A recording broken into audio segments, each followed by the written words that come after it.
business to fill the void with the business models that differ from the existing ones. The journey of a product starts from an idea. Having a good team, technical knowledge are not the only required things for the success of a product. Many ideas that are impressive miserably fail with time due to various factors. Proper marketing strategies, finance management, leadership are also the key factors of entrepreneurship. Competing in the zone of already established products, making the products stand out from the other ones, reaching the needs and expectations of people, adapting with time, and many more challenges stand in the path of an entrepreneur. So, the journey of entrepreneur is never a quick walk. The ideas are always taken up with the risks of profit. We have come up with a series on dauntless enterprising and to learn from experts. Last week, we had Dauntless Enterprising 1.0, where three eminent speakers spoke on various aspects of entrepreneurship. We did learn many things and are now excited to learn further. So, we are back again with Dauntless Enterprising 2.0 to talk on entrepreneurship and the cosmic tale of branding. Branding today has become an important aspect in all kinds of business, regardless of their size, being large or small. It provides a major edge in increasingly competitive market.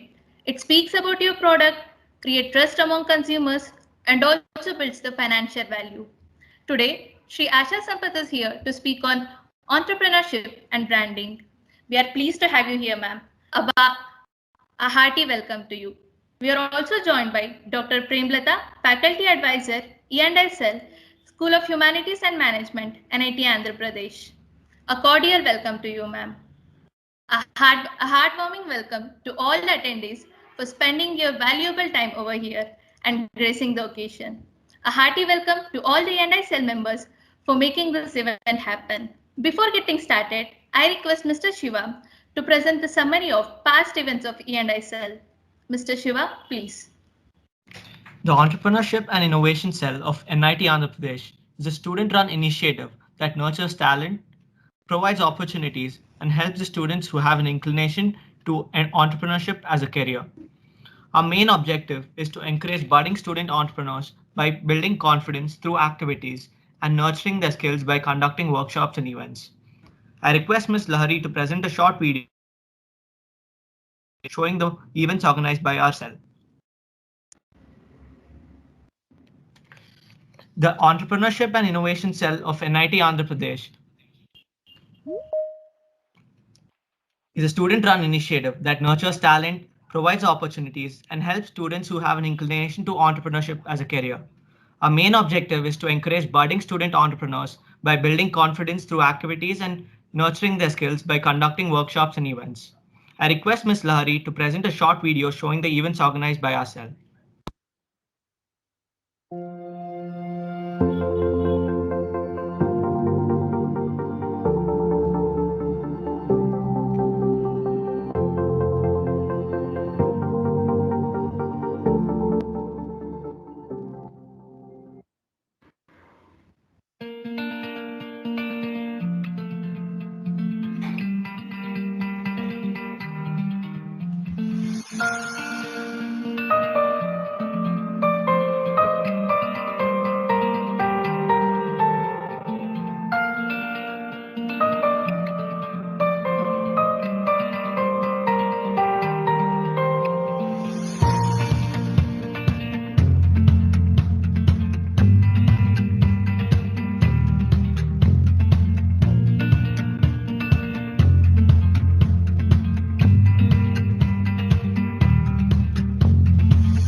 I request Ms. Punya to continue with the event.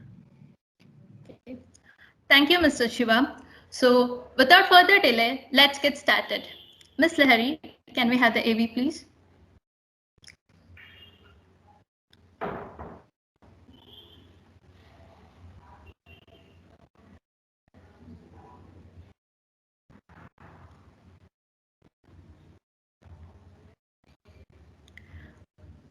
So today we have Shri Asha Sampath to speak on entrepreneurship and branding. She is the founder and head of growth and brand strategy practice at Brand Horizon, providing complete branding solutions for SMEs and startups. She is the independent director at Shraddha Infrastructure Projects of the Raisoni Group. She is also the co-producer of the Bespoke Show, a media platform that has seen about 40 editions. The platform is in function since November 2018 and has already completed 40 editions. Just in span of 2 years, this is truly remarkable. She is the independent director and chairman audit committee and CSR committee member at Toyota Financial Services India.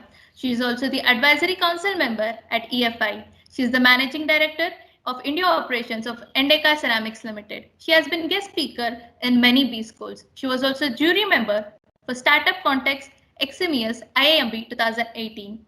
She has over 25 years of rich experience in senior management and board roles in diverse sectors across Indian and international cultures. She was nominated for an International Management Development Program in the UK for potential general managers identified by a European MNC, where she had a fulfilling growth trajectory as she moved from finance roles to general management and then onto board roles. She was also part of the Asia management team and a core team member in 3 startups, 2 in India and 1 in Indonesia. In her role as managing director, she has responsibility for operations and P&L for the Indian SBU that had 2 manufacturing plants in India. This is truly impressive, ma'am. Your guidance, leadership has benefited many and will continue to do so. We are eagerly looking forward to be benefited maximum from this session. The stage is all yours, ma'am. Thank you so much to the entire team of E&I cell of NIT Andhra Pradesh. It's really my privilege to be here and talking to all of you. First of all, thank you for a very warm welcome. The AV was a pleasant surprise. Normally what happens is we get lost in our daily chores and we never stop to look back how far we have come. Today you gave me an opportunity to recall my journey, so thank you so much. I'm really touched. I'd also like to congratulate the E&I cell of NIT Andhra Pradesh for such a great initiative on entrepreneurship, because the topic is so relevant today and so well aligned with the Government of India's vision of Atmanirbhar Bharat. So congratulations on that. And coming to the topic, dauntless on enterprising is a very creative topic, because the series, the name of the series has been so well conceptualized. Entrepreneurship is indeed daunting, and it takes a long haul of grit and resilience just to hang on there, forget being successful. So I think it's a great caption. And coming to the topic that I have been given today to talk about, it's entrepreneurship and the cosmic space of branding. This topic is equally interesting because the two are not independent of each other actually. They both coexist, and in fact, they're intertwined. Except probably in the case of, let's say, a company like Tesla, where Elon Musk chose to create a problem and then solve it. And so he's able to continue his marketing with zero costs. So not all entrepreneurs can have that vision and luxury. So in today's session, I would like to be talking for the next 40 minutes or so on a common entrepreneur's journey and what it takes to be an entrepreneur and make some steps forward. Obviously, I'm not talking about a unicorn or a multi-billion-dollar entrepreneurial journey. I'm just talking about how small startups can, baby steps can be laid by budding entrepreneurs to their entrepreneurial journey. So at the end of this session, I'll be happy to take any questions. So I will start screening my share now.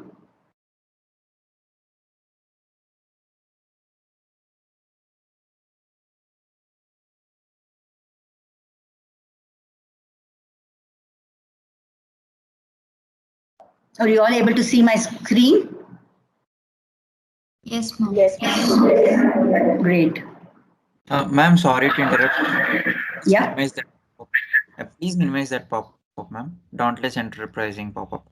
The one on your screen, right side bottom, ma'am. Yes. Done? Yes, ma'am. Thank you. Thank you.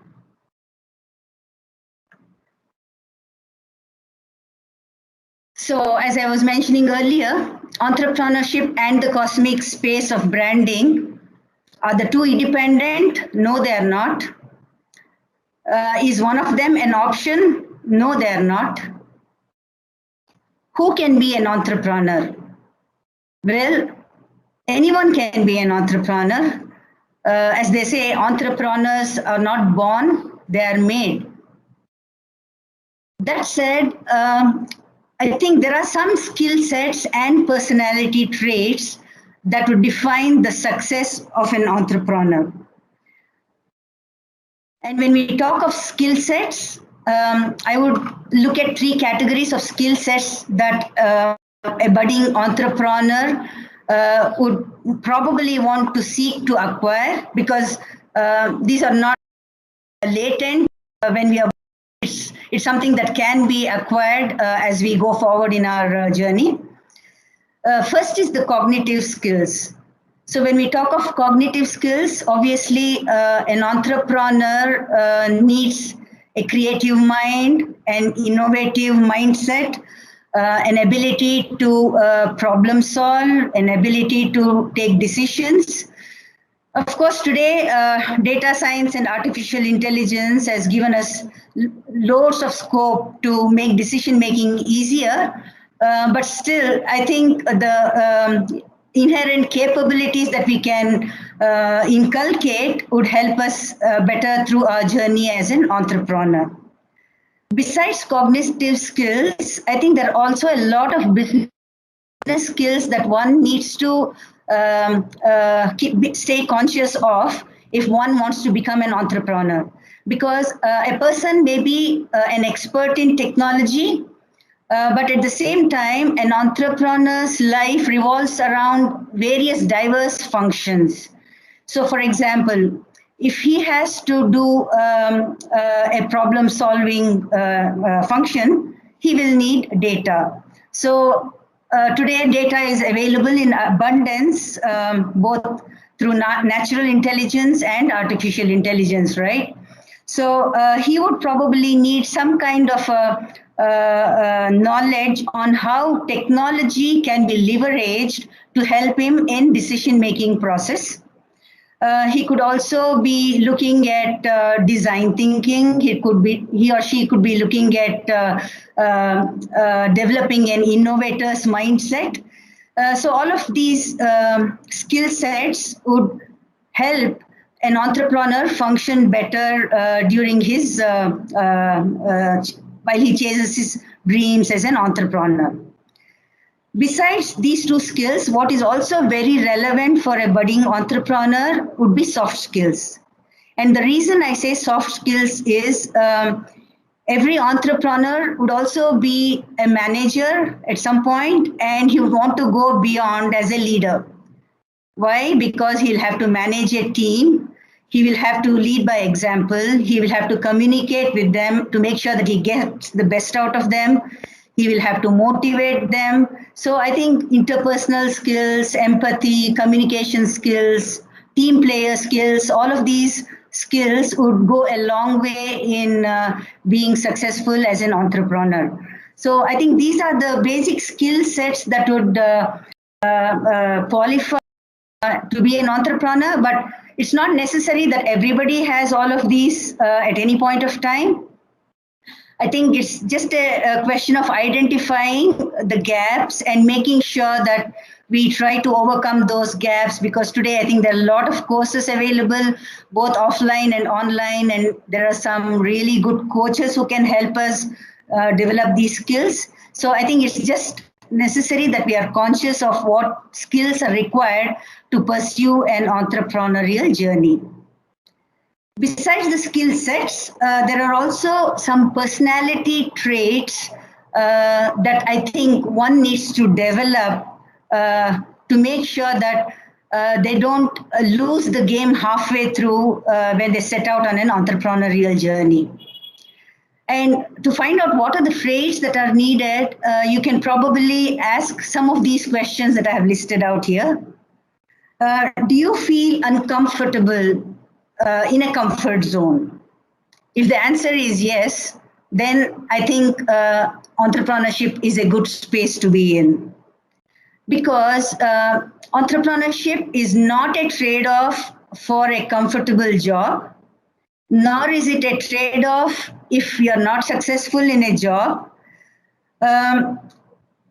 If you're able to enjoy unpredictability and a VUCA world, then I think entrepreneurship is something that you're going to attract. That's point number one.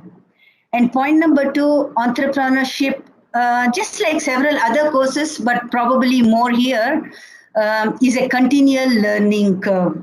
Because we start out on some idea during our journey, and it's not necessary that we also earn billions of dollars through our entrepreneurship through the very first idea that we started.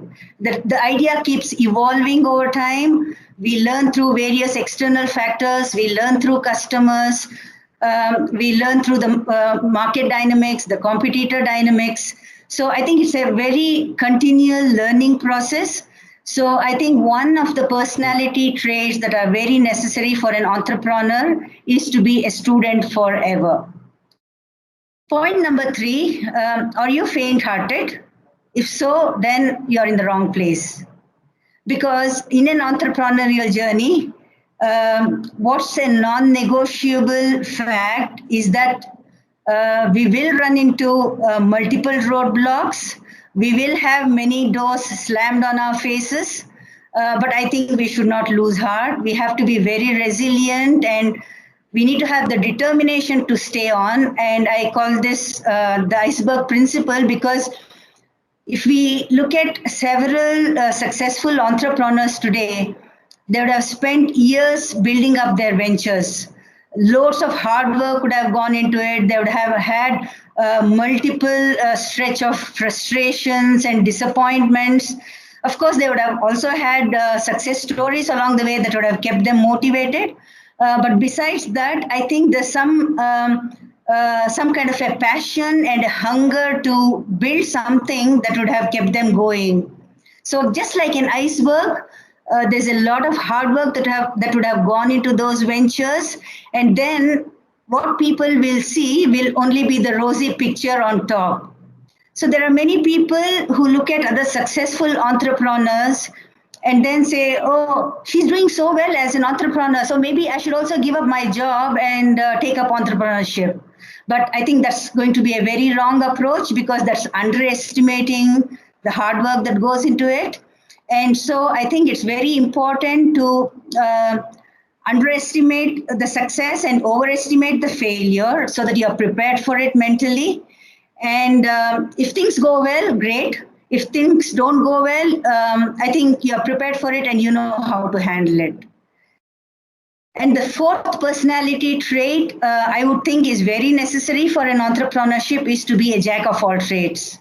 Because as an entrepreneur, it's not like working in an organization. In an organization, you have a system in place, you have a team in place, and you have so much of the ecosystem that helps you at every point of time. So you have an expert, you have a matrix organization. All of these are going to help you. So even if you are, let's say, 70 to 75% good in your own domain in an organization, well established, you can still sail through and probably even do well. But not so in an entrepreneurship, because I think at some point of time you will have to wear multiple hats. So a person who can wear multiple hats is probably relatively more prepared for meeting various demands of an entrepreneurial journey. And if a budding entrepreneur is an expert in one field, I think he or she would do well to have co-founders in complementing skills in order to make sure that they complement each other for all the demands of an organization, so to say. And the last point I would cover as a personality trait is, do you have a fear of failure? If you have that, I think it's best you overcome that before you start off on a journey to entrepreneurship. When we talk of failure, it could be financial failure. There are ways to deal with it, because some people enter entrepreneurial journey at a very young age. Probably they'll have the comfort of a parental income that can support them, or they can enter a journey in the middle age when they would have some savings from their jobs that will help them. Or they could be entering entrepreneurship probably later part of their lives, let's say 45 or 50, by which time they may have some savings that can support them with the daily needs while they pursue their entrepreneurial dreams. There will evidently be a fear of financial failure. So I think the way to go about it is, each one is a different case, and I think everyone will have a different way of managing the situation. But one thing that people probably can look at is to bootstrap. So if you are bootstrapping, what happens is you try and maximize on what resources you have, and then you also try to build the venture incrementally and stay nimble, so that you don't go overboard on scaling disproportionately and then realize that you're in a stage when you're not able to meet the daily demands of your income, and then you're left with no choice but to give up on your dreams. So I think it's important to plan out the finances fairly well before you set out on your entrepreneurial journey, so that even if it takes, let's say, 18 months to 12 months to start to earn a fair level of income or revenue streams, you're still comfortable to pursue it. Besides the financial failure, I think there's also an element of social cost of failure that's attributed to entrepreneurship. And when we talk of social cost of failure, it's what society will say if we fail. I think that's something that no one can help you with. A budding entrepreneur has to overcome that fear by himself. He will have to have the belief that he will be able to pursue, and he will also have the conviction that he's having a good idea. And more importantly, I think he should be more concerned about chasing his dream rather than what others say about his success or his failure. Of course, there is also a lot of social factors attached when people pursue entrepreneurship at a very young age, because when there's no income, it could help in, it could affect various other aspects when it comes to marital matters and things like that. So those are areas that someone would need to think about a little bit before they actually pursue it. Because at the end, if they have the courage of conviction, I think there'll be no stopping them from pursuing their dreams. So these is broadly, I would think, the personality traits and skills that one can kind of try to inculcate before setting out on this entrepreneurship journey. Moving forward, As I mentioned earlier, I would like to cover some aspects of entrepreneurship in a very simple way. And I'm not talking about building unicorns and billion-dollar businesses. I'm only the very initial steps that practically one needs to go through or will go through to be able to make the first mile. And I have been both an entrepreneur and an intrapreneur, fortunately. When I say intrapreneur, I've handled 3 startup projects when I was in a job. And that gave me a very good insight of what entrepreneurship is all about. So when I actually entered entrepreneurship, I did not have many surprises. And more recently, I also had the privilege of going through the entrepreneurship course at IIM Bangalore, a brief one. And that only made me validate a lot of the things that I had done. And it also gave me a chance to introspect on a couple of things that I could have done differently. So I hope that this slide will help budding entrepreneurs to get a fair view of what are the steps we normally follow in entrepreneurship. First of all, it's the ideation stage. Obviously, is the very first stage in entrepreneurship. Some people may already have an idea of what you want to do as an entrepreneur. Some may not have an idea, but just want to be an entrepreneur. Some may have forced circumstances that would make them an entrepreneur, but some may pursue entrepreneurship as a passion. So it doesn't matter. All the 4 are okay. But what's important is to articulate on the idea before you take any other step. Why? Because as an entrepreneur, obviously, you need a customer, right? And if you need a customer, you need to have a product or a service that will add value to the customer. If it doesn't, he will not pay you for it. So if he doesn't pay, there is no revenue stream. So there's no question of entrepreneurship. So I think the first and foremost important thing is to ideate. How can one ideate a value-added idea or a workable idea? I think the way to look at it is, is there a problem that we can solve? Is there a pain point that we can address?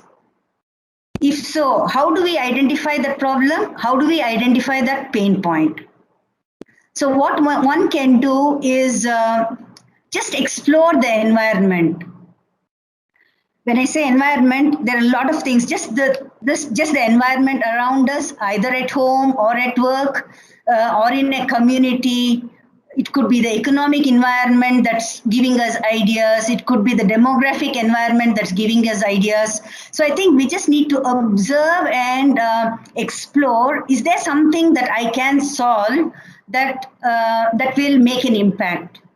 And if we can identify that problem, I think we have made a step forward.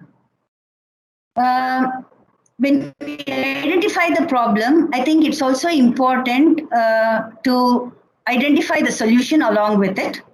And then we have to go a step further to see if the problem and the solution fit. How do we make sure whether the problem and the solution fit?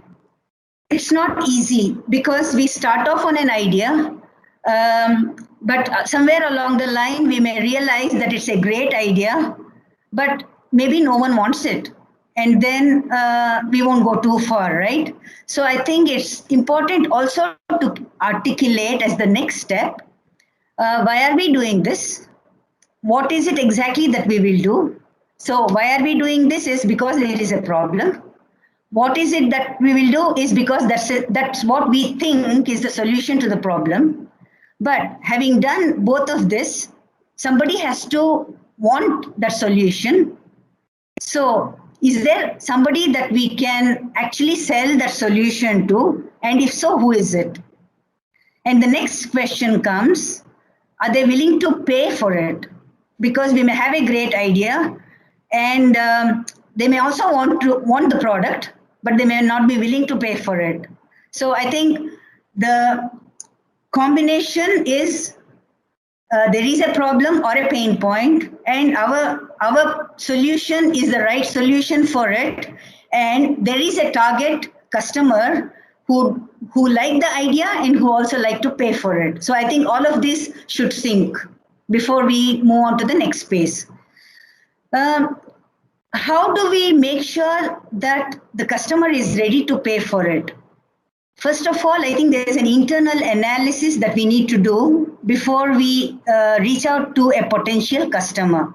And what's that internal analysis? The internal analysis is, you can ask ourselves, are we in a white space? When I say white space, is there something that's unique about our product? It could be something about the product or the service itself. It could be something unique about the way we market it. It could be something unique about the customer experience. So it's not necessarily the product itself has to be unique, because it's not easy.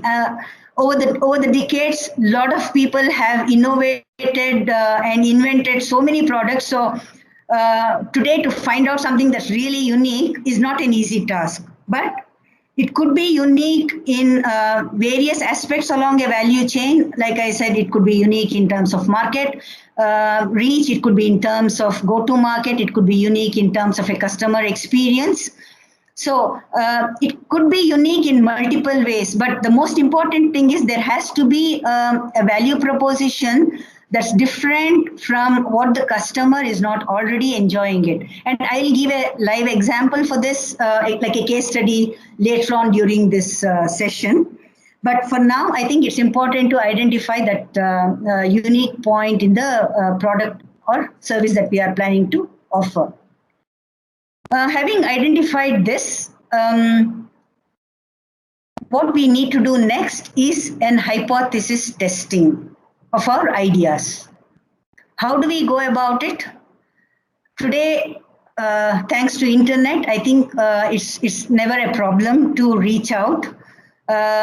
So what we have to do is to reach out to people who we think are our potential customers. So it's not a good thing to be asking our friends and relatives and family members, because they're not, unless they are the users of our potential users of our product, because more often than not, I think the well-wishers will probably be more wary of our getting into entrepreneurship. So you can't expect a very great support when you venture out on something that's not proven as yet. So I think the best people to go to test our hypothesis are potential customers of our product. So I think it's important to identify, which you would have already done in point 2, for whom. And those are the people that we need to reach out to understand whether our product will have a use for them, A, and B, would they be willing to pay for it? Now, how do we do this? Very easy.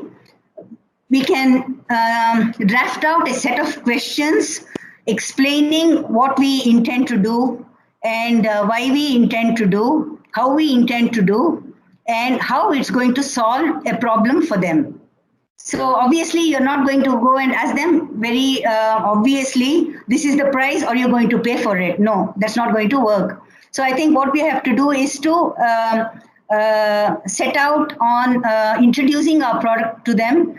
And we can do this in 2 ways. One is obviously in the current situation, if somebody wants to do it, a face-to-face interaction may not be greatly successful because of all the social distancing. So this is something that we can do through Google Forms. Draft a very well-worded and articulate questionnaire. Send it to, let's say, 25 to 30 prospective customers and try and get a feedback from them on whether they like the product. So depending on the feedback that we get, we can go to the next step. And that next step, I think, has to be a face-to-face interaction where we take either the prototype, or if it's a service, go and introduce the service to them, and then tell them that we are ready with this, because at this point of time, you don't have huge finances to make a product. So obviously it's going to be a prototype, and you would want paying customers to be ready for you by the time you start spending money, right? So I think the prototype is a great idea to set out on the first initial steps. So we can take that to the customer and then validate the idea with the customer. And obviously there's a very diplomatic and effective way of asking them, if we were to introduce this product, would you be interested to buy it? And most customers are nice and they'll say, yes, yes, we can. And obviously the next step is a challenge, because you don't know whether they want to pay for it. If they want to pay, if they're willing to pay for it, how much are they willing to pay for it? And if they're willing to pay for it, would it cover your costs? So I think it goes through a series of interactions with the customers before we can actually validate our idea. So having validated the idea, let's assume that we interact with about 25 to 30 customers, or probably even more, depending on the case-to-case basis. Let's assume that 50% of the customers are ready to pay for it. Then the next step is to come back to the drawing board, and then there could be some customers who would have told you, no, if the product were like this, maybe we'll be interested. But in the current form, it's not going to solve a problem for us. So you come back with loads of feedback from the customers. Some may be encouraging, some may be discouraging, and some may be quite cold and passive. So that may not be very useful for us. But we will take the positive and the negative feedback, work on it.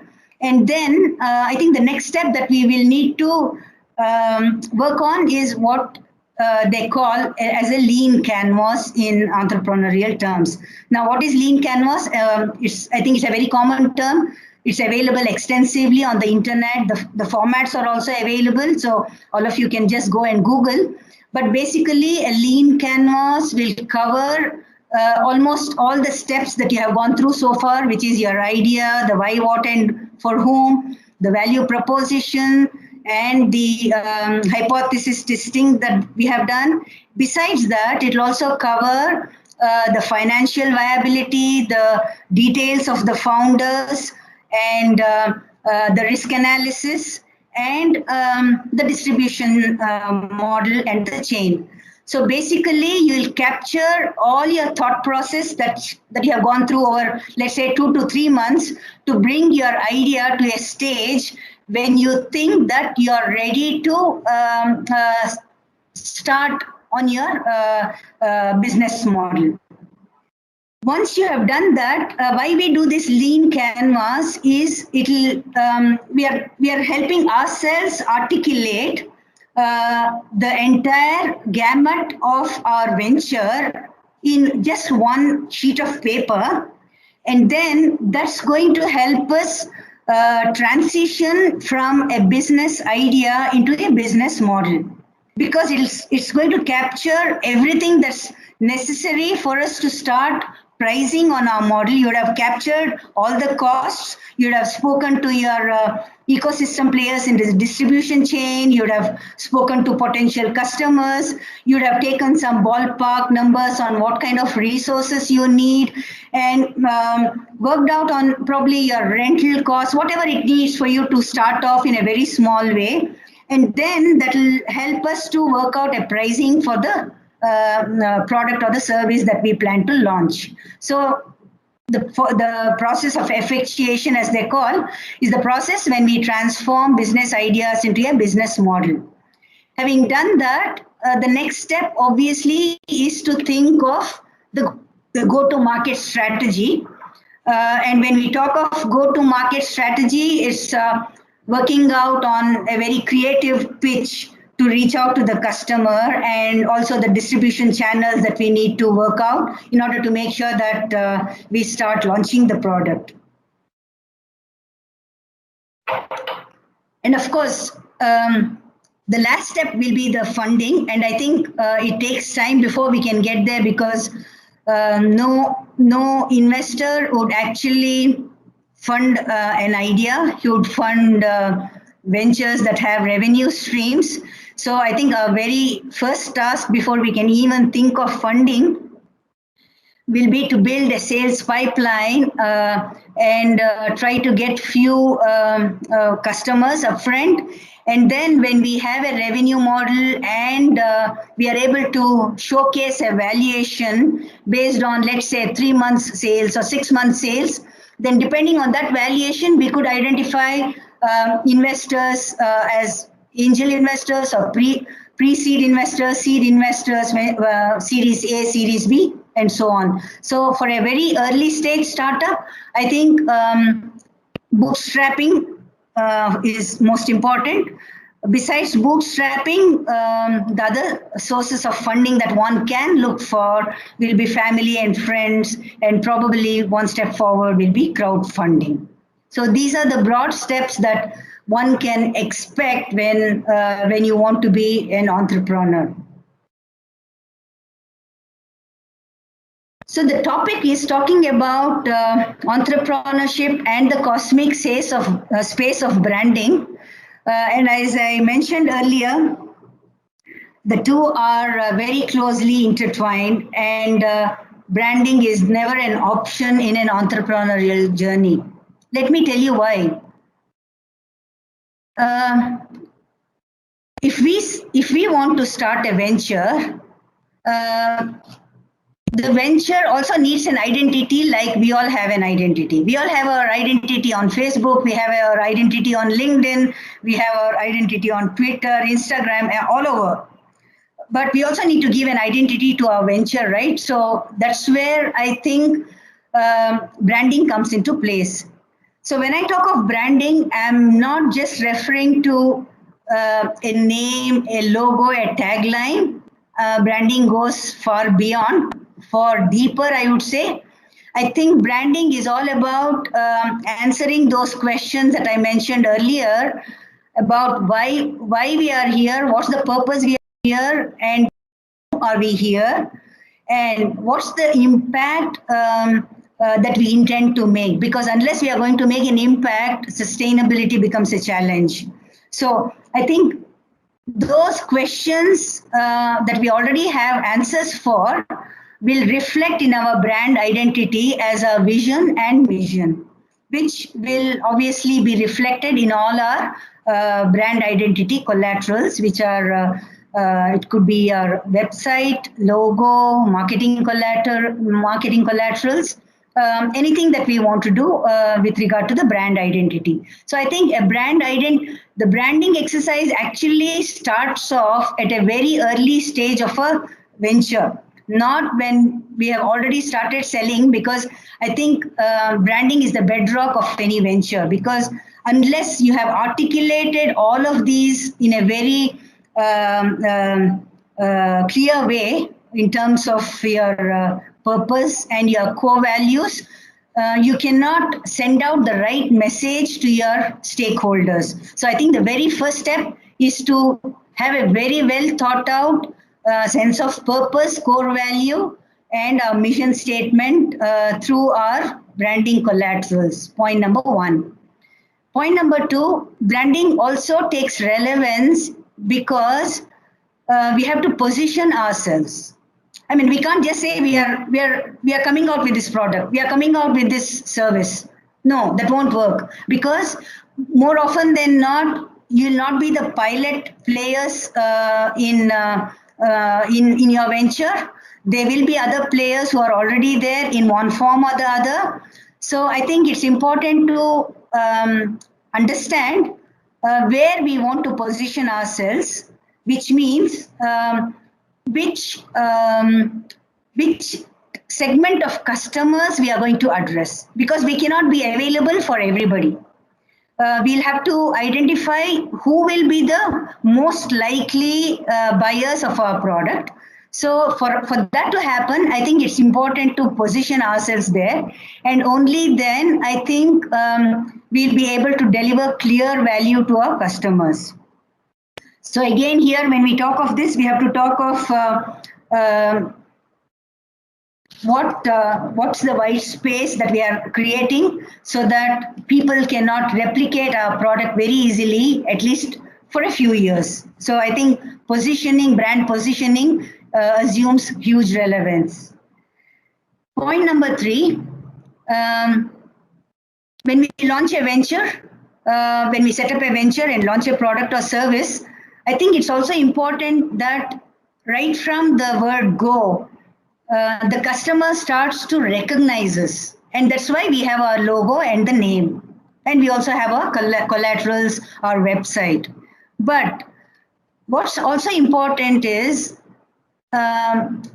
we interact with the customers through various channels.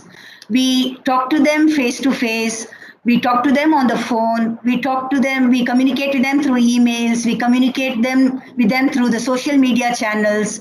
So it's very important that we realize that every communication is building up on a brand recall, right?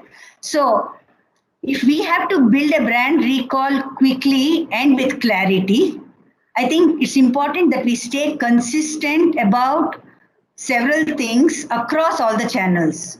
So brand guidelines become a relevant part of our communication strategy in any new venture.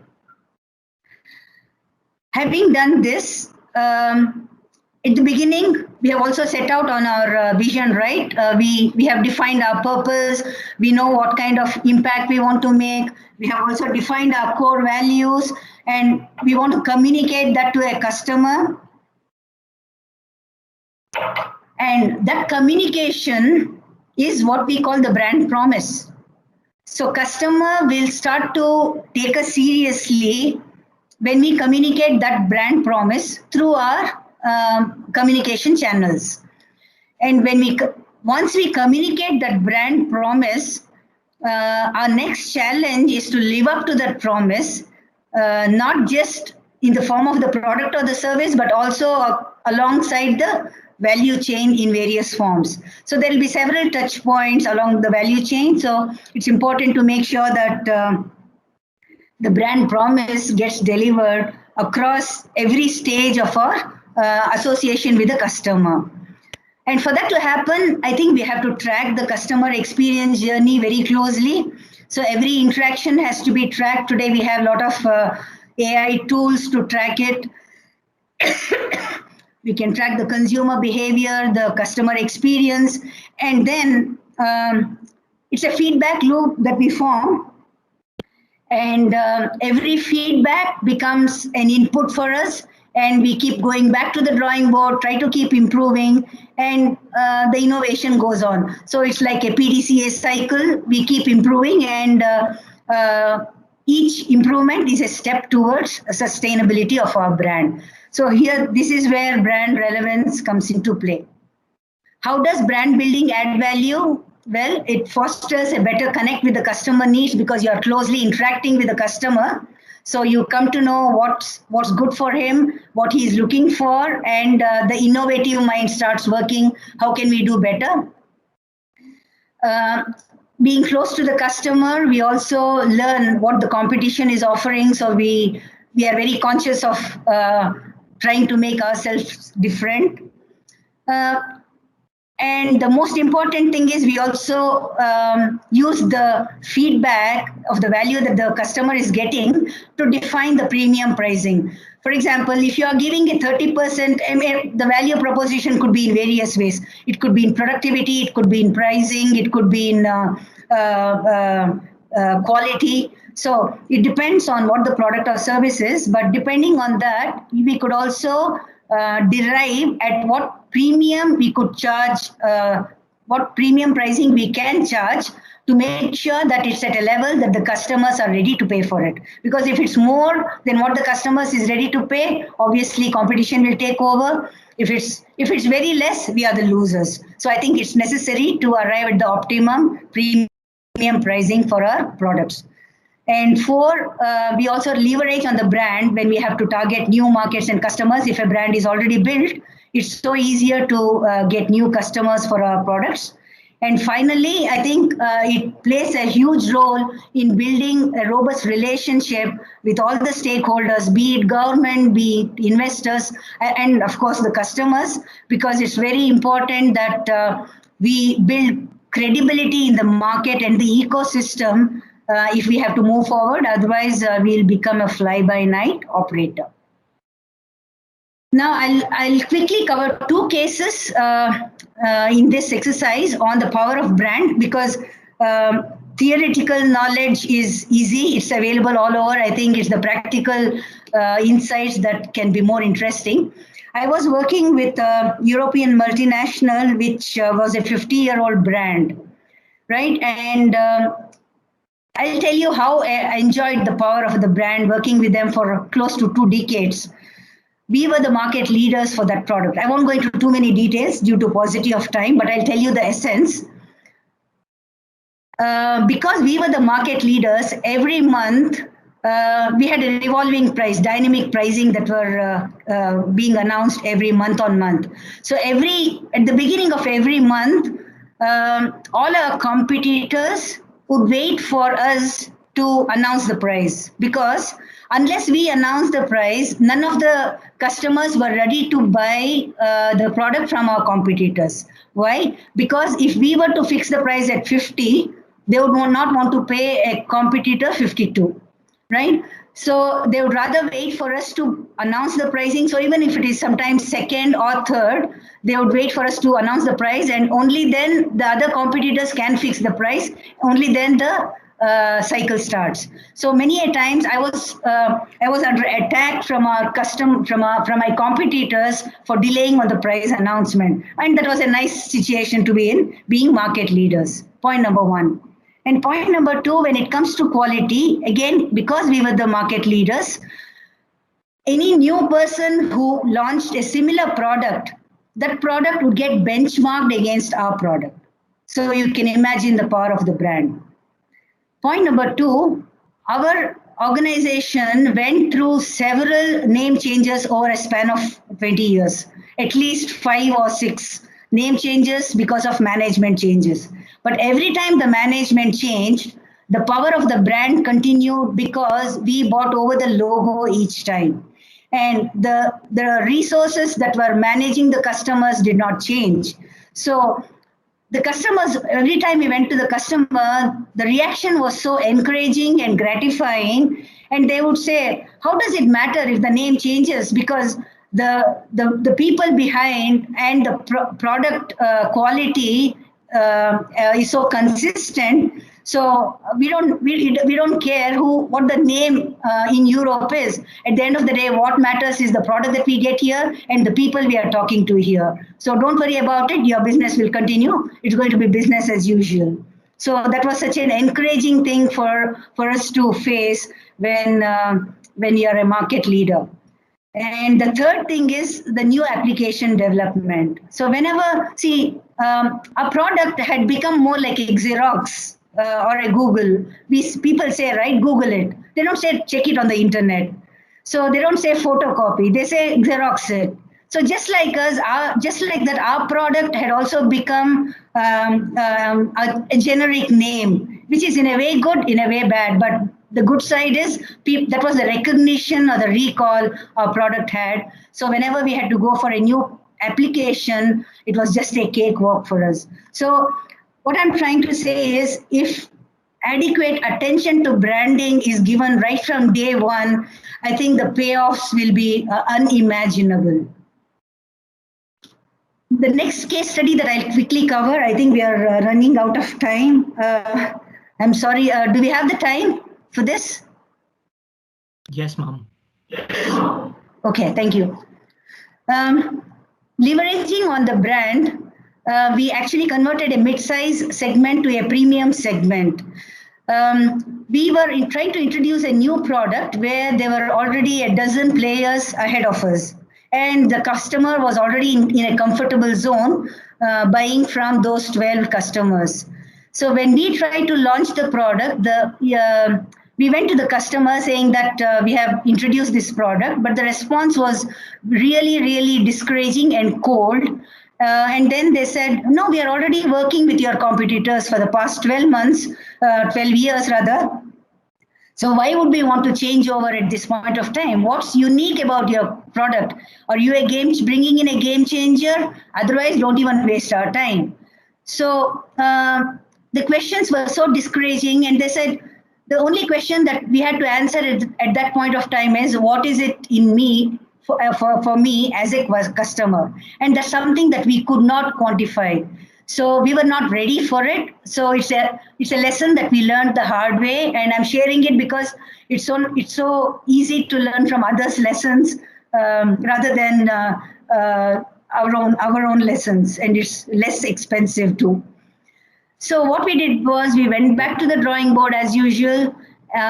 We did a market research, and then we were flooded with pleasant surprises, because the same customers who we thought were in a comfort zone had huge problems with the same competitors.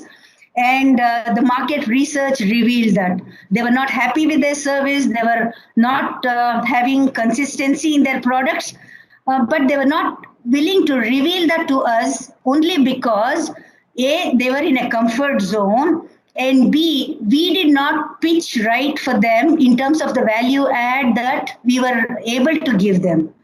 So what we did was the market research went on for almost 6 months because it's a B2B product.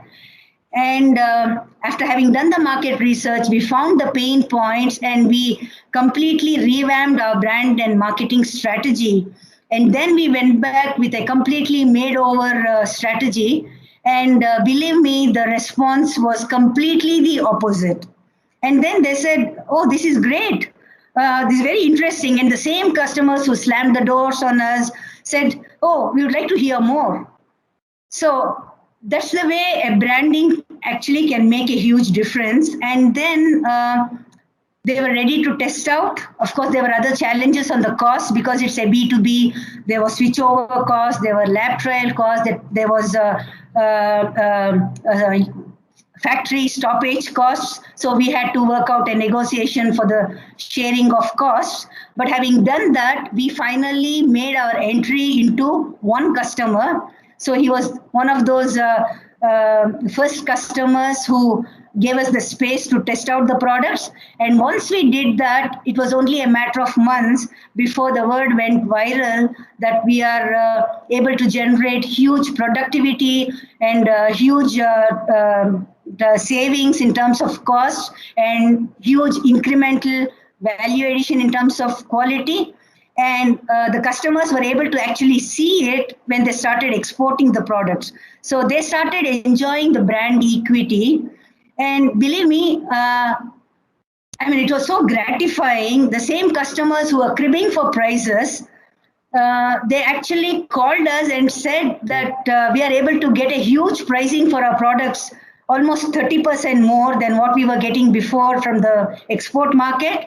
So I think it's time for you to increase your prices. So, what more do you want after 2 years of struggle to introduce a product to a customer in a way that the value proposition sustains? So I think this is something that's very relevant, so I wanted to share. So what's the horizon? Why branding? Branding is no longer an FMCG or a consumer durable topic. Rather, it's important also, in fact, equally and more importantly to industrial segments. Today, in an era of globalization and internet, everybody picks up 2 or 3 choice of suppliers well ahead of actually talking to them. So I think if we are not branding ourselves, I think we stand very little chance of even being shortlisted for their requirements. Improved information access and discerning customers. Again, because of the internet, I think the customers have a lot of information available to them on the web. So the one who brands effectively are the ones who get identified. And as I was mentioning in the case study number 2, a customer's own brand equity depends on the B2B brands that he partners with. So I think branding is not an option.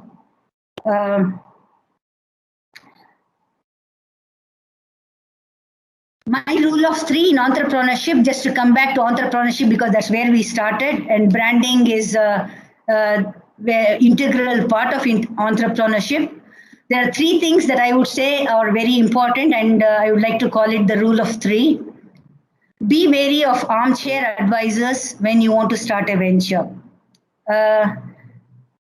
Not being offensive, but I think it's important that you choose as advisors or mentors or co-founders who have actually been there once in some form or the other, because they know what it takes.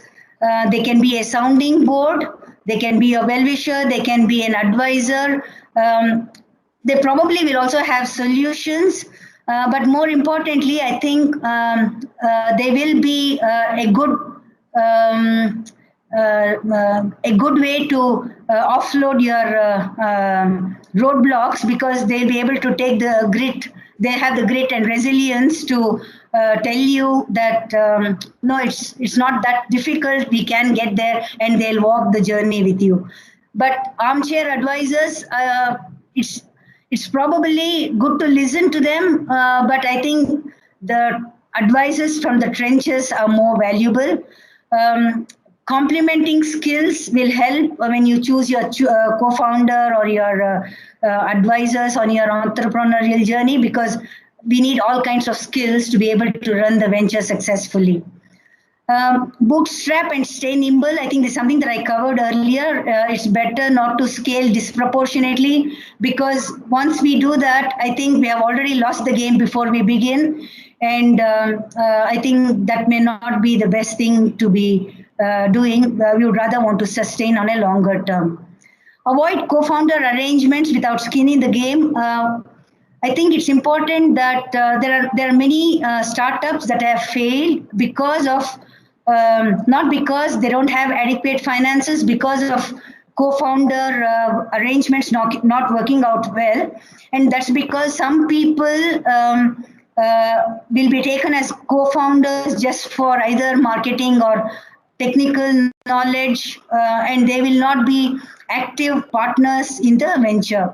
And then what happens is, at some point of time, when the venture doesn't look very encouraging, they just walk away. And then the person who has spent all the money into the venture would be left with lack of many of the critical skills that are necessary. And then going in search of another venture, maybe a lot of maybe time consuming and cost consuming, and then he may even want to give up. So ultimately the venture fails. So I think when we find a co-founder, it's important that we work out the co-founder arrangement in a very healthy way. I think mutual trust and respect is very important. And besides that, I think sharing of investments and workload are also very key to a sustainable co-founder arrangement. Summary of my experiences. Entrepreneurship is an experiential journey. It's not something that can be taught. It's something that can be learned though. And there are a lot of incubators and accelerators these days who can facilitate it. Entrepreneurship is sometimes a play, at times a battle, and at times a way of life. We all would like to choose it as a play, and that's best done. But let's not forget that there will be very frequent battles that we'll have to win. It's many times chaos, and we have to be ready for it. And many times nothing very great or very negative happens. It's just a way of life. And 3, sustainability builds over time if we stay focused on value to the customer. And most importantly, we have to be hungry enough to build something out of nothing. That's my session. Thank you very much. Happy to take questions.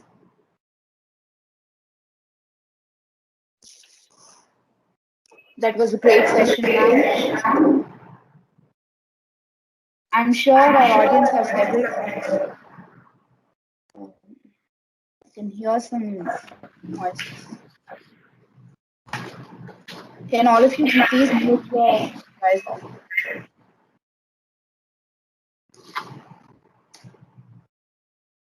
Okay. So that was a great session, ma'am. I hope many of our audience have a happy take from this talk. Ma'am, with Thank your you. permission, can we start our Q&A session? Sure. Thank you. Okay, guys, we are open for questions. You can drop them in the chat box. Okay, we have first question. It's from Venkat. Ma'am, how can we consistently maintain a brand? How can you consistently maintain a brand? Two things. One is be consistent in whatever you're doing in terms of what you have promised you will do at the beginning. That's one. And two, when it comes to a product or service, I think consistency in your quality, consistency in your quality of service, consistency in wanting to be innovative and value added to the customer. I think that helps. Small steps, but consistent steps. Ma'am, Okay, I have a question. Ma'am, for Shiva? fewer. Ma'am, sorry to interrupt, but you just forgot to stop sharing your screen, ma'am. People are able to see Yes. your. Yeah. We will Voice is just. not very clear, but we can try. I'll let me mute and then switch on.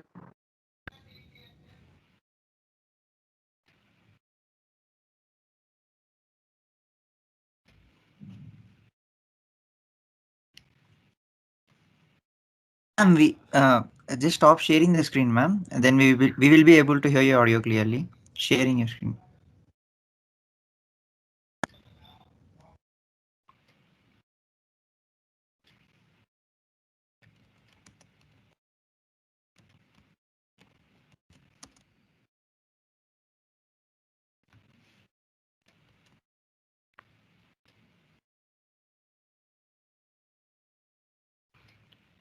Ma'am, I have a question.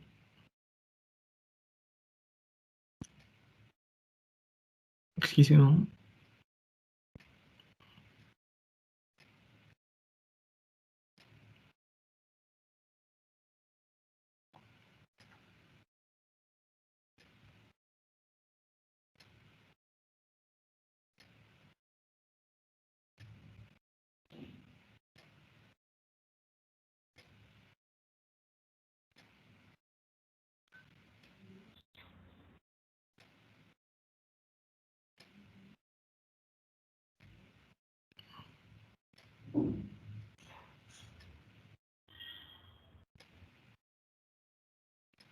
Excuse me, ma'am.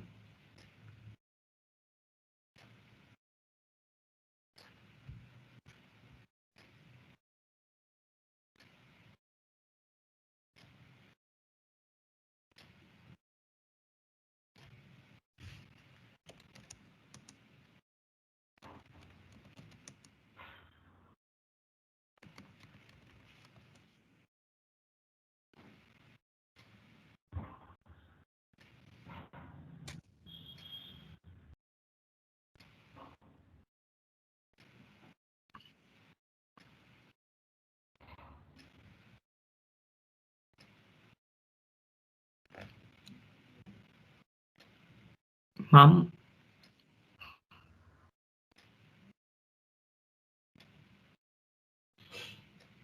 excuse me, ma'am. Am I audible? Yeah, kind of can try.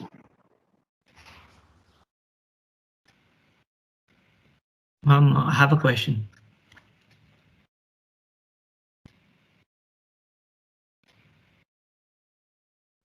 Ma'am, can you please unmute yourself? Ma'am? Yes. Yes, I'm unmuted. Okay, ma'am. Thank you. Ma'am, I have a question. Like, we have a, for example, when you start a company, Yes. usually after a few years, Yes. some of the companies change their names, like from Yes. Hutch to Vodafone, for example. Yes. So, Right. so why do you think a particular brand works during a certain duration of time and then fades away after a few years? Like they had to change the name, right? Because Right. The name would have changed because of the change in ownership, right? okay, but Right. because But yes, go ahead. but I mean, like all the customers, they're used to a Mhm. particular, they're used to that particular brand. Right. So why suddenly change the name? Like No, would it? the name change is inevitable, right? So it's part of acquisition terms. Sometimes what they do is, just to give you an example, when we were changing names, we actually had an arrangement with the new buyer that for about a year we will continue with both the names. We'll continue to use also the old name as SYABC. So the new name is XYZ. XYZ within brackets ABC. So sometimes you can actually negotiate that with the buyer to make sure that the brand transition happens over a period of time. But sometimes there will be strategic reasons when the buyer would not allow that. And in such cases, I think what happens is, rather, the seller would not allow that. So, in such cases, what happens is the buyer will have to chart out a very effective communication strategy with the existing customers to give them the trust and the confidence that the organization management has changed, but it has not made any difference to the core values, to the product offering, or to the value quality of services that they are going to offer. So Those situations have to stay more connected with the customer to make sure that they don't lose out on the customer. so ma'am, you're saying that once a company builds a steady customer base, consumer base, so like the branding is not that important, but the product is what matters. Product is what matters, the quality of service is what matters, the connect with the customer is what matters. The people in the front line also matters because the customers would have got used to interacting with them, so they would have developed a bonding with them. So the people in the front line have to continue during such transition to make sure that the transition is seamless. So many organizations make a grave mistake of changing the people in the front line, and that's when I think they lose out on the brand value that has been built up over the years. So I think resources are also play a very key role during the brand transition. Ma'am, like a follow-up question on the same topic, but Shiva, ma'am, sorry for interrupting, but we cannot hear your audio clearly, ma'am. Ma'am, can you just try reconnecting? Ma'am, we are unable to hear your audio properly. there is a slight lag, ma'am, from your video. Ma'am, the audio would be better if you switch off the video.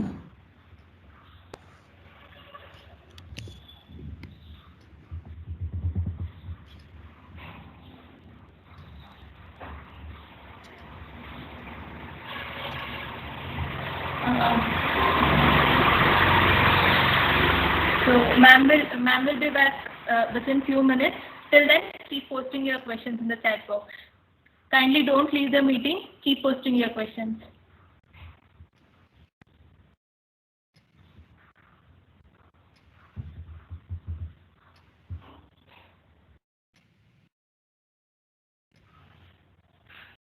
And we would like to know if you are interested in knowing any other topics on entrepreneurship. So is there any suggestions so that you need the next webinar on any particular topic? So please post it in chat box.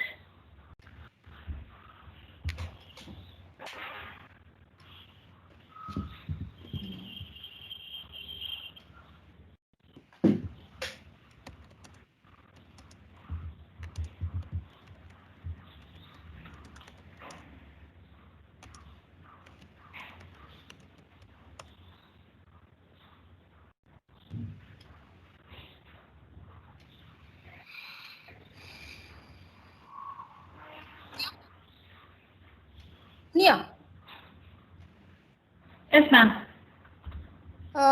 Why ma'am is not available?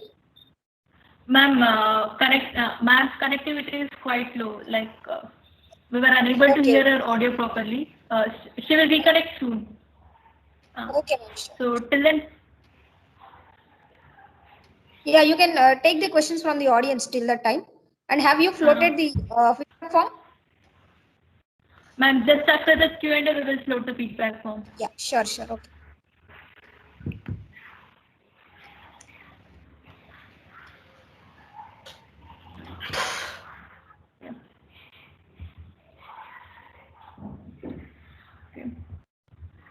So till we reconnect back to madam, please keep posting your questions in the chat box, and also the topics that you want to explore in the field of entrepreneurship, so that we can have a future sessions on that.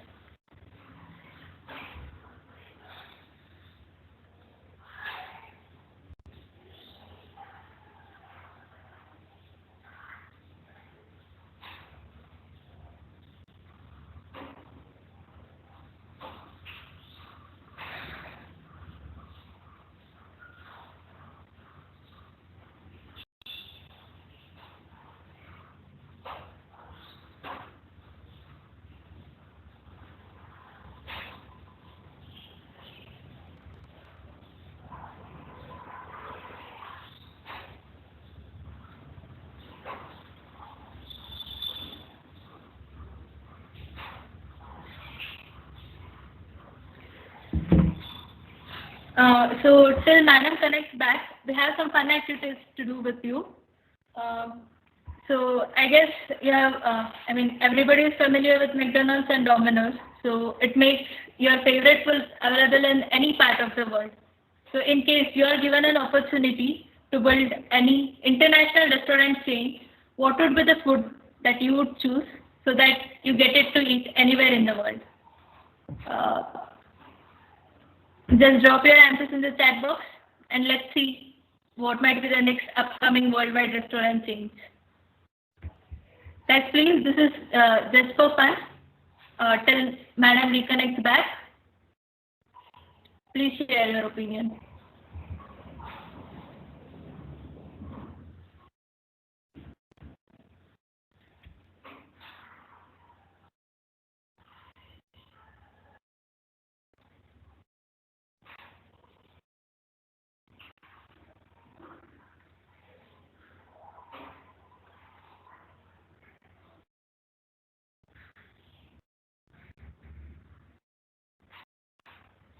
Okay, guys, we have some polls planned out for you. I'll drop the link in the chat box.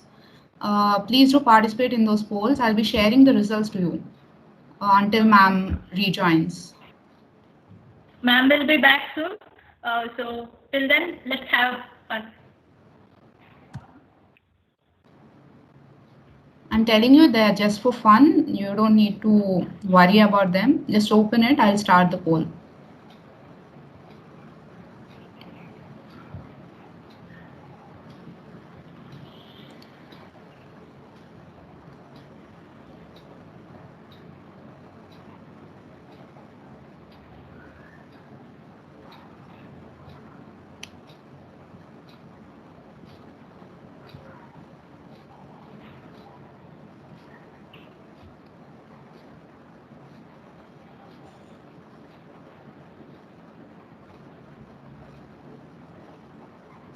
Okay, I hope my screen is visible to you all. Yeah. So we have around 5 for work and gain experience before starting a startup. Okay, that's fine. Not clear about future, that's okay. Become an entrepreneur and have a startup. Okay, just after graduation, that's fine. Come on, Poland. I think we have more than 7 participants in the meet. And I just got 7 votes. Come on, start voting.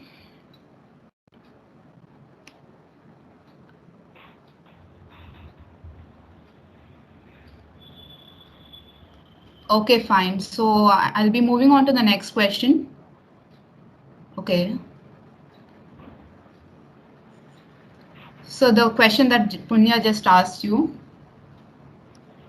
Like if it is something else, just let us know what is it in the chat window.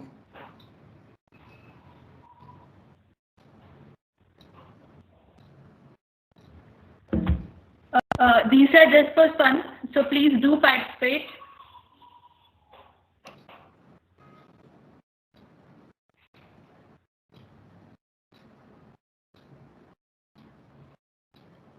Okay, 3 of them say Pani Puri and 3 say something else. So I want to know what are those something else in the chat window. Interesting, something else, 3, Pani Puri 5. So we have for Pani Puri lovers here. Yeah, even my vote goes to Pani Puri. I guess we are going to have Pani Puri worldwide food chain soon. Yeah, so we're going to see one Pani Puri food chain set up. Okay. I'll wait for another 20 seconds. Please vote for this. Then I'll go on to the next question. Okay, we have a shawarma. If it's the okay, Arabian chicken roll. That's an Arabian. Okay, fine. Interesting. Okay, I'll move on to the next question. So Pani Puri is the winner clearly. I think no one really wants pav bhaji and vada pav here. Sorry about that. Guys, ma'am. Ma'am is back. Ma'am is back. Okay, fine. Yeah.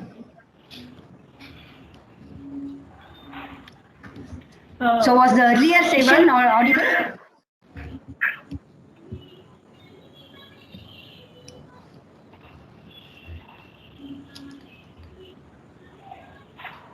Yes, ma'am. You're audible. You Okay. are audible, ma'am. Okay. Shiva, You take the questions. you were asking one question, right? Please continue.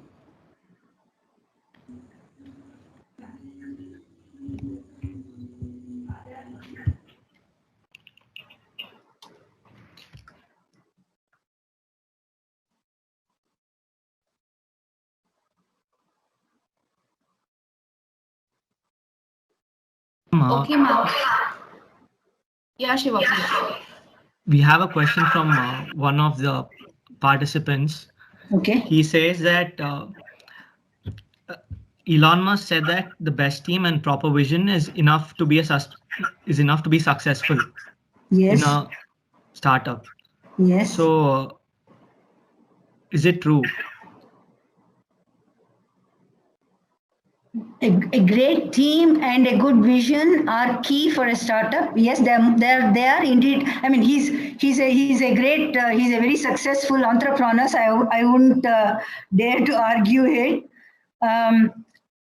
But yes, I think they are on the top of the list. A great idea and a great team are a deadly combination. But I think at the same time, yeah, they do take care of the execution. So that's most important for an idea. So that's the way to look at it. But obviously, other things that go along with it are continual innovation, which he's doing anyway. Yes, ma'am. So I won't argue it. Yes. So to answer your question, yes, spot on. Okay, ma'am. Ma'am, we have another question. Mm-hmm. Like, when does branding really come into play? Like while establishing the startup or like for staying in the market?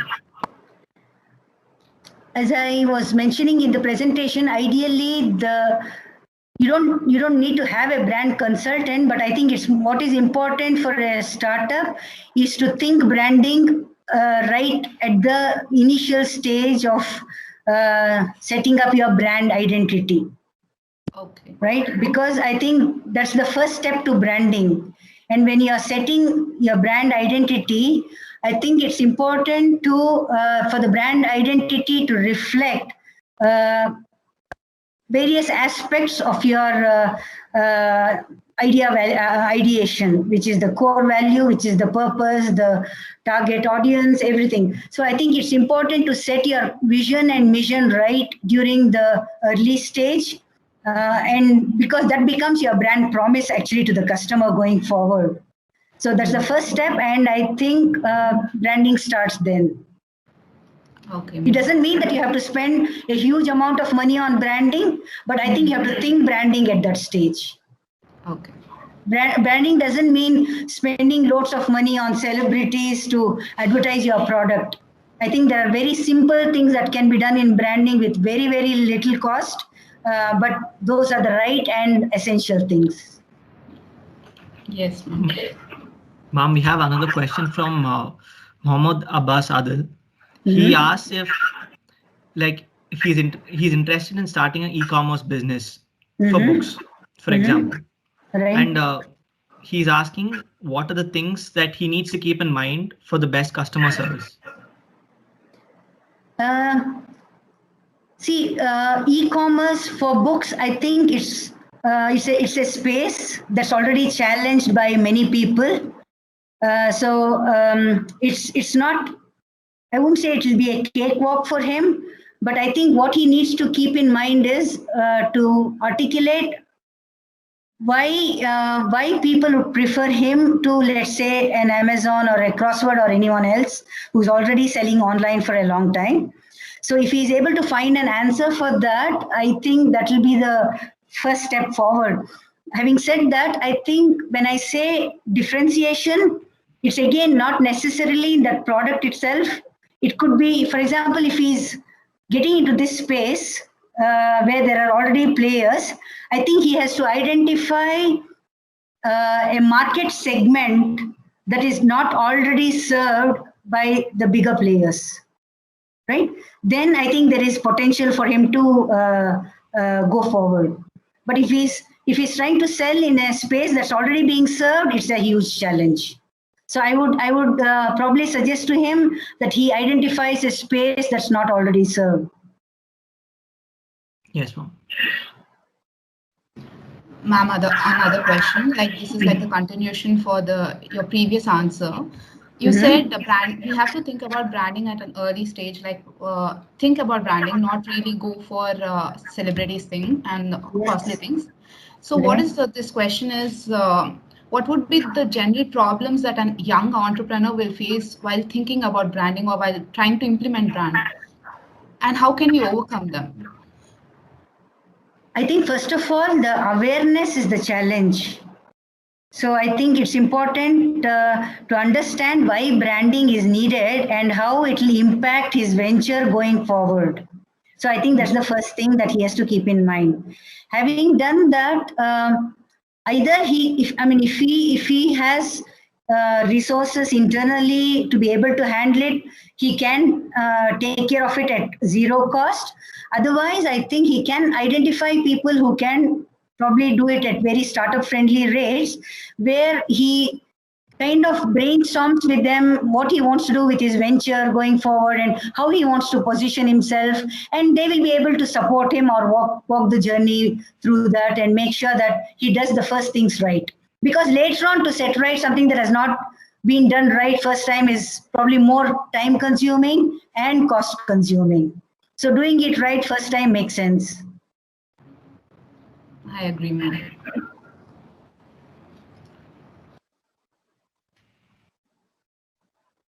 Ma'am, we have a question now. Like, what is the correlation between the pricing of a product and your brand image? Good question, actually.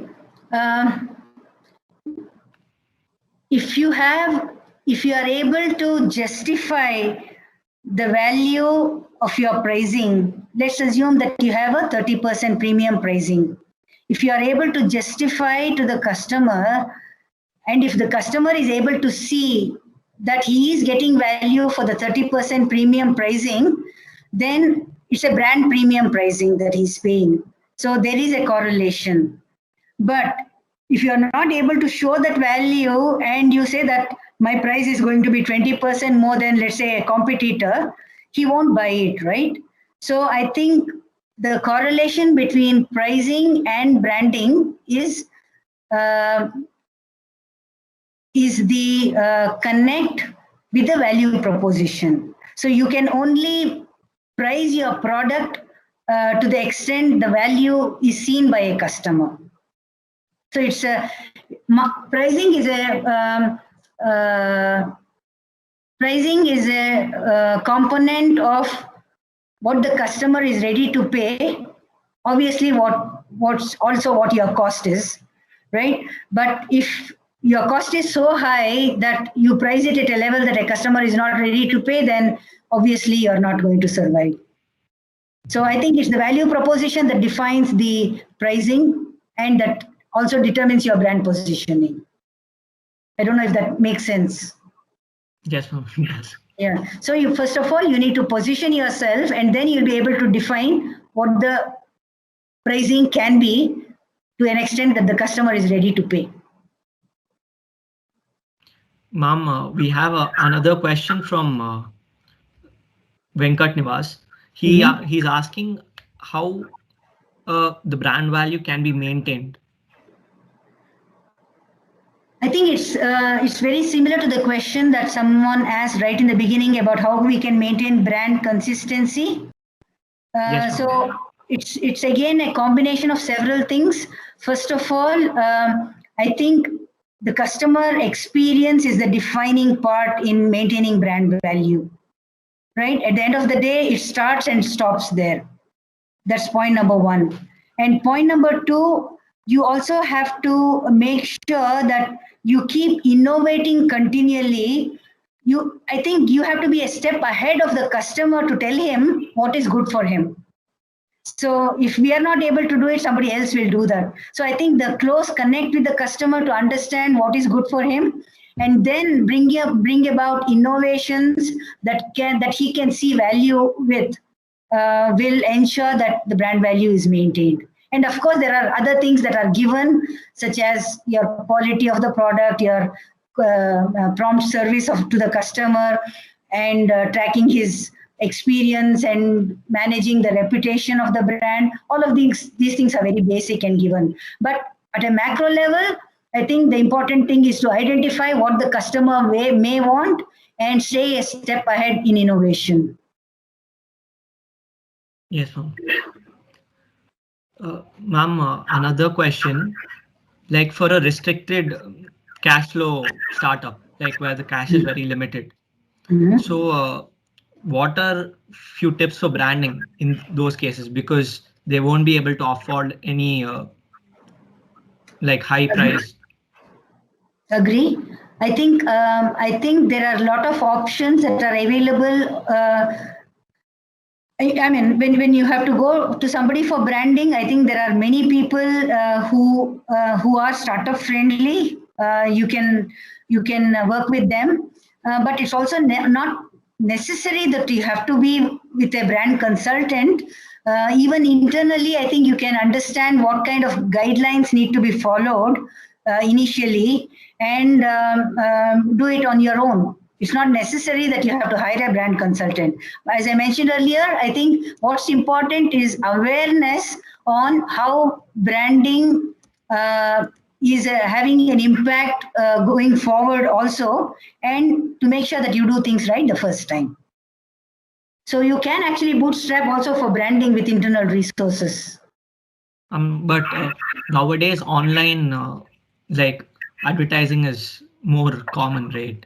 Yes. So, but whatever you have to advertise, it's usually done in a few posts or social media.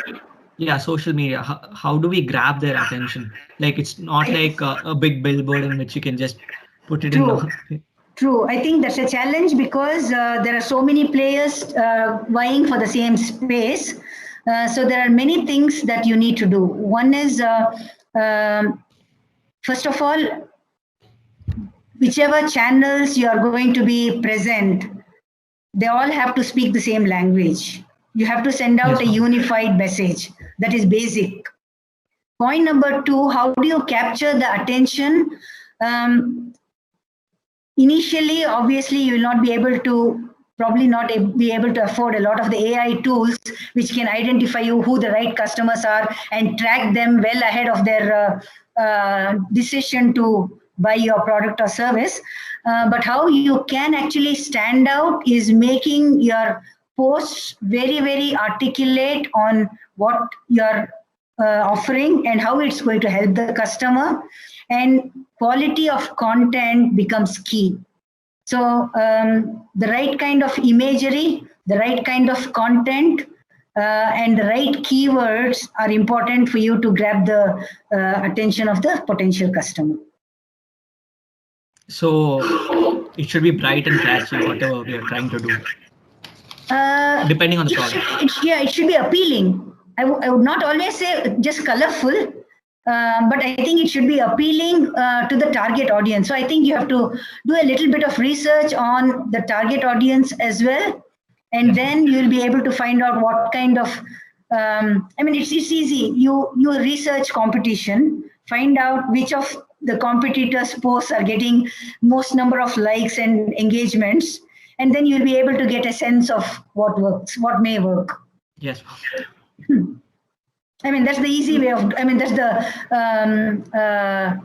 what shall I say, rather uneconomical way of doing it. But if you're going to go to an expert, obviously he's expected to know all of these and make sure that he gives you the right kind of products for branding. Yes. Ma'am, we got another question. So it's it refers to so many companies have made a negative reputation by their advertisements, like Zomato. So what went wrong with their advertisings that they're damaging their own reputation? I think there are multiple things. For example, if you take this case of Tata Nano, just as an example, very close to what you are mentioning, when they advertised the Nano, they advertised it as the cheapest car, right? So that went wrong for them. So you have to be very careful on the messaging, because everything that you say will have a repercussion. So they probably did not realize that when we call it the cheapest car, car is a status, is a signature of social status, right? And nobody would want to say that I have the cheapest car, I own the cheapest car, right? It hurts the social sentiments and standing. So like that, I think there are several cases that affect branding, but you'll also be in a position to, once you find out that you have created a damage, I think it's also important to rectify it quickly and in the right way. I think it's possible through the right messaging. Mama, but in case of the Nano, it was losses experienced by the company that led to its shutdown, right? That was later. But right in the beginning, I think they were not selling the cars because I think the basic brand messaging went wrong. And people were buying it more like a functional car rather than a main possession that they want to pride of. Yes, ma'am.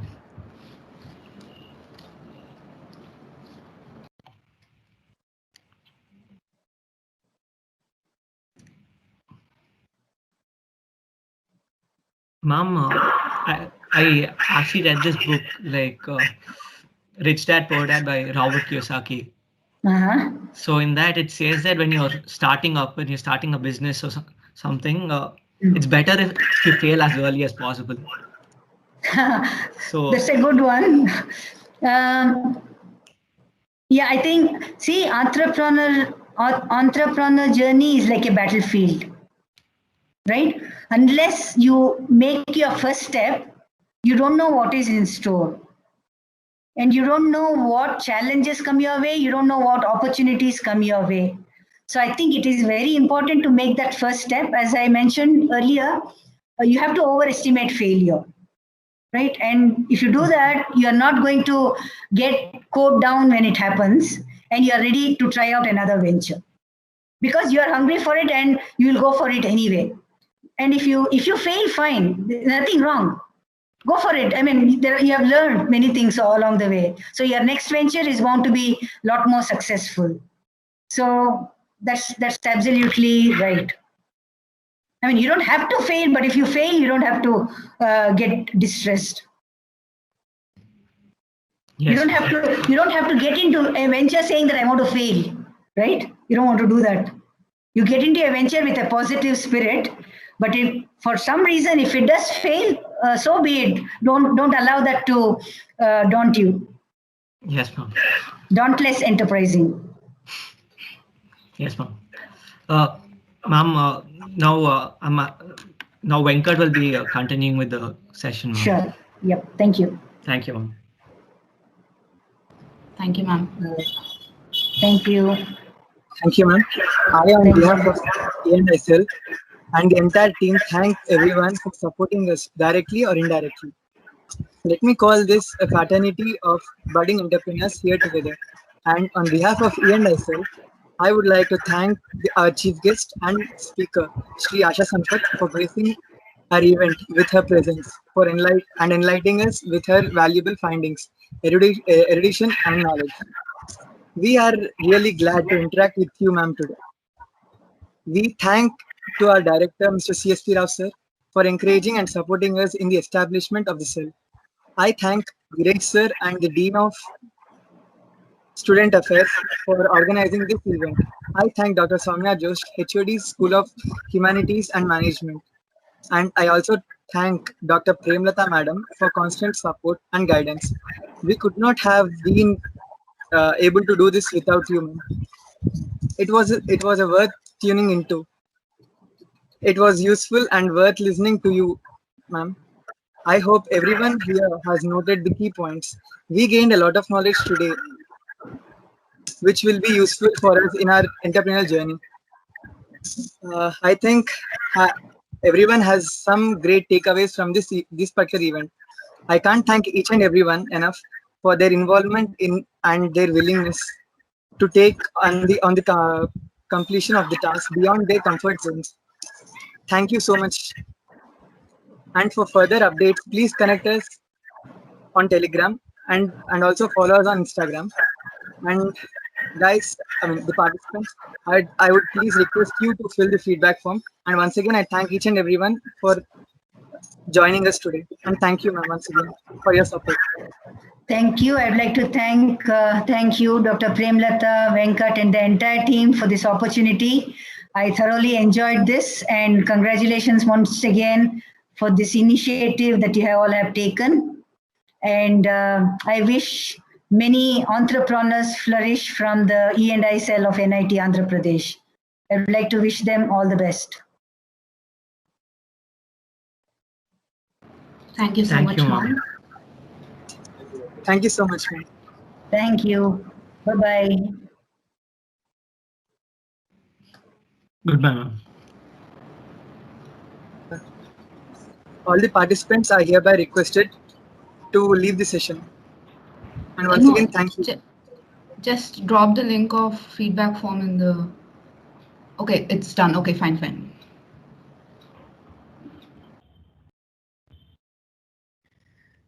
Guys, if you have filled the feedback form, please feel free to leave the session.